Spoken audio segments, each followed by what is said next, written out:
তো উদ্দীপক দেখতে পাচ্ছ কি 1 2 3 4 চারটা কক্ষপথ দেওয়া আছে কে এল এম এন, ভালো কথা। ইলেকট্রন স্থানান্তরের ফলে সৃষ্ট রশ্মি কোনটি? ওকে, বা সৃষ্ট রশ্মির তরঙ্গদৈর্ঘ্য ব্যাখ্যা করো, বিভিন্ন ভাবে কোশ্চেন হতে পারে।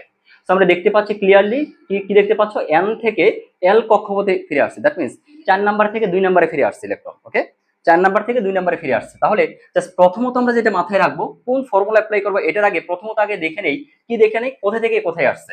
সো কোথায় থেকে কোথায় আসছে আমাকে বলো তো। ইলেকট্রন ইলেকট্রন 2 নম্বর কক্ষপথে আসছে, যে কক্ষপথে আসবে এটাকে আমি n1 ধরবো, মানে ছোট যে কক্ষপথ, মানে যে মানটা ছোট সেই মানটা হচ্ছে n1 ধরবো। ওকে, সো বড় মান দ্যাট মিন্স n2 বড়, সেটা হচ্ছে যে কক্ষপথ থেকে রিটার্ন করছে। কোথা থেকে আসছে? 4 নাম্বার থেকে আসছে, তাহলে n2 এর মান 4।